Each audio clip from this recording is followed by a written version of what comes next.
Well, as this story continues to move forward, let's get some analysis now from criminal defense lawyer Alex Ozols, who is in San Diego, a Canadian who practices law now near the Mexico-U.S. border. And Alex, we now know that the federal government of the United States wants to get an emergency order to stop the effect of the decision of the Seattle judge. What do you make of that? Yeah, so it's clearly progressing pretty quickly. The issue is now the federal government, they've cited a law in their press release statement, and they basically said that the president has the right to restrict aliens from coming to the country. Now, there's two issues here. Whether or not the president has the power to do that, that's not at issue. I think all legal scholars would agree the president has the power to make a law.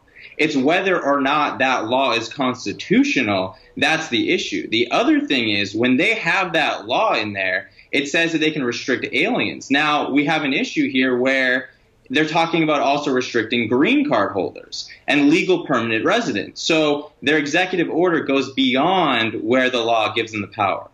These emergency orders, in a way, Alex, are a verdict without a trial, and judges are loath to do that, right? So we heard from the judge in Seattle, Washington, that he felt he needed to go ahead and issue this order because he felt there was harm being done to the people affected by the Trump order, and also that he felt that the merits of the case were here, that ultimately when it gets to trial, it probably will prevail. I assume that same high standard will have to be met before the federal emergency order would be granted. In other words, they'll have to prove that unless their emergency order, it's kind of an order upon an order, unless it's granted, there would be irreparable harm. That's going to be a difficult thing for them to prove, I think.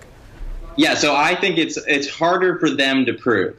I think it was easier for one to prove that, or at least it could be unconstitutional. It's harder for them to prove that because they don't necessarily have the law on their side.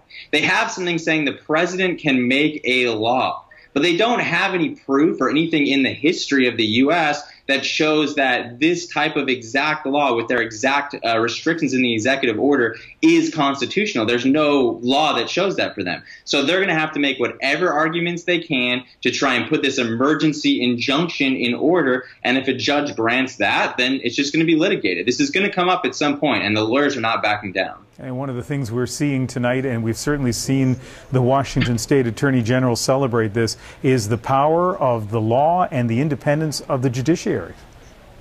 Yeah, it's exciting. I mean, when you go to law school, when you first become a lawyer, you kind of live and you breathe for stuff like this. And this is something that, you know, it makes someone who's an attorney emotional to see justice actually happen.